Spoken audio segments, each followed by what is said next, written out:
Hey guys, well I just want to show you what the state of my workshop is like now. It's a bit different to how it has been before, and also this is exactly what my mind feels like at the moment. So that's one part, and then this is everything else. You may think this is an absolute sty, and quite frankly yes it is, but I kind of know roughly what's going on. The car is obviously in the workshop or in the garage part as normal. And I'm working on rebuilding the whole harness front to back.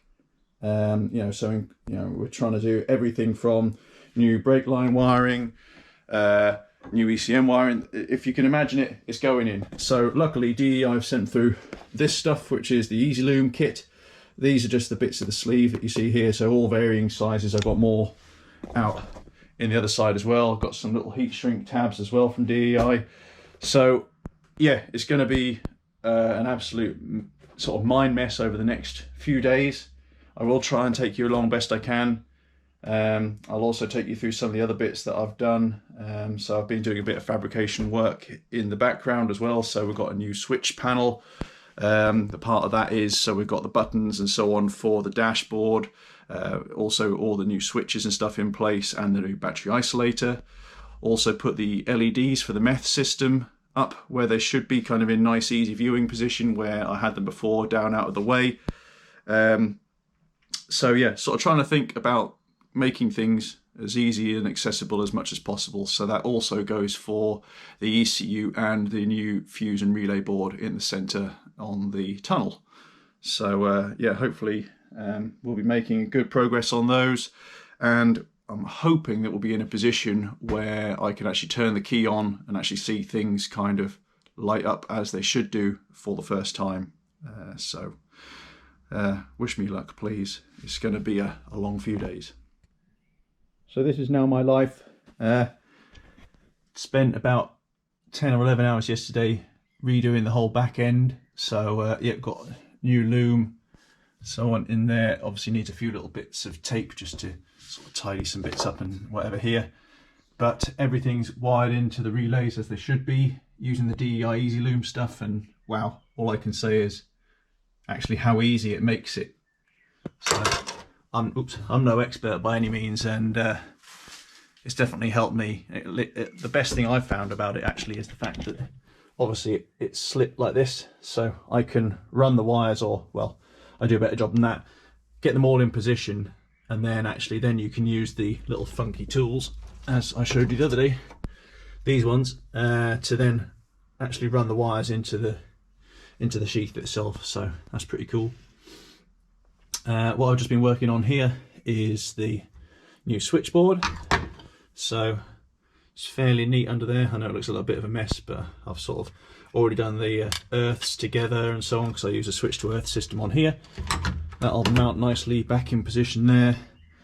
Wires that are going up to the top there for the dashboard, and now we're about to work on the relay and the ECU. So I haven't mounted any of those in their permanent positions yet, because I just want to make sure that my wires and everything are either the right length or going where I want them to. And yeah, then I can have the joy of starting to wire that in. Try my hardest not to forget any systems. I'm just resting here on the roll cage. Yeah, it's tough, you know, trying to like I said, this isn't my day job. I do things like that from time to time, but yeah, this is definitely a challenge, doing a full car rewire over the space of a weekend. So yeah, better get back to it.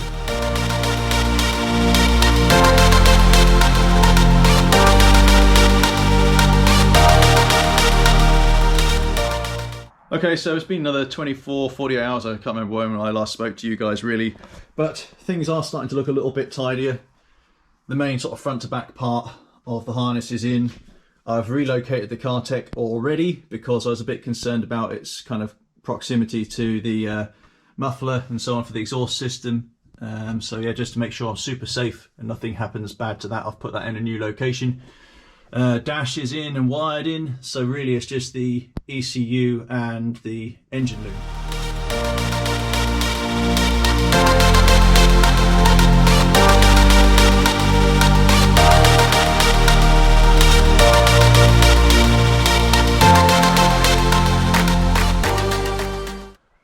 Okay, right, sit rep for you guys. Again, apologies for the massive jumps in what's happened, but a lot has gone on this weekend thanks to Bret, Matty Gardner as well for his last minute welding, a bit of guidance as well from the Spark Development boys, and Tom at Advocult as always, so thanks guys. Oh yeah, and don't forget Craig at Dynatalk. Been a lot of people helping out, doing a lot of stuff. Bret is has been pretty much building this car with me as well. So updates: coolant in both radiators done. Took a while to learn how to bleed the supercharger system with the new system, but it's done.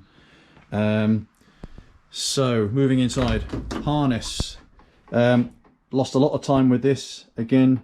Also a massive thanks to John Lamsley, took time out of his weekend as well to guide me through some bits and pieces on the Emerald software, because we found that the throttle pedal, you could move it nice and slow. If you did so, it was fine. If you moved it quickly, it would then trip out and then it wouldn't work.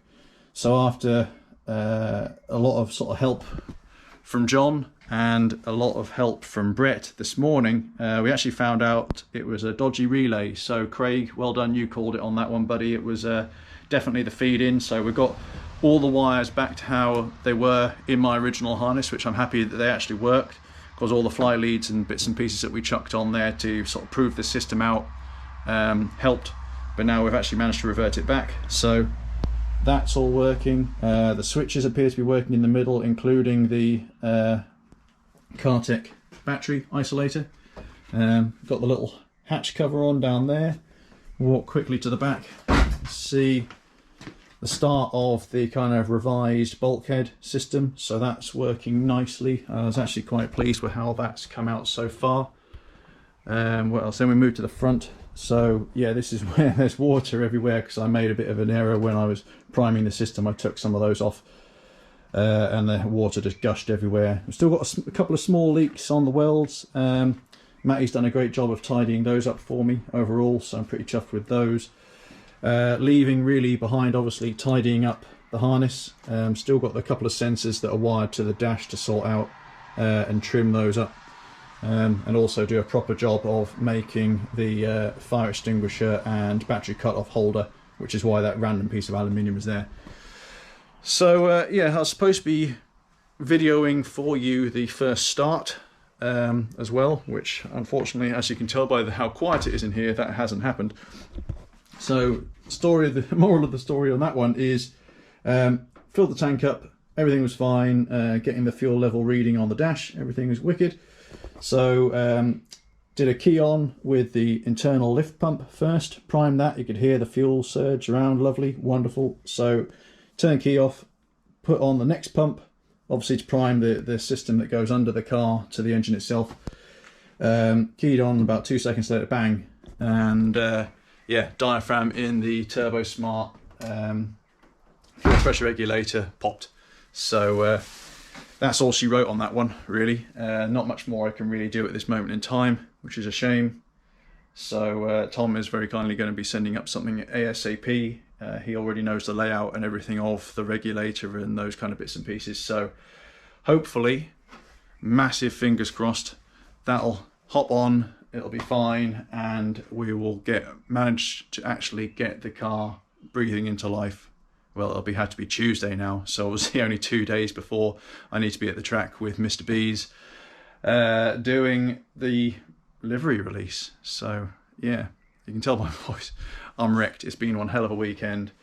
Other thing to mention is, you know, Dell's support through all this is been absolutely crazy. I can't thank her enough. You know, this is one hell of a project, and I've barely seen that poor girl for well, since before Christmas now, after working on this. I thought this was going to be the quickest and easiest rebuild I've done, because, you know, I've got all the parts here.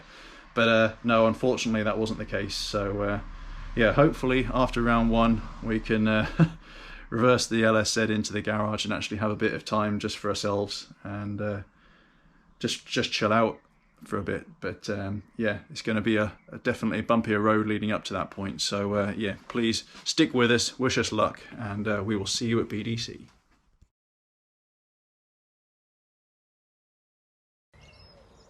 Okay, here we go.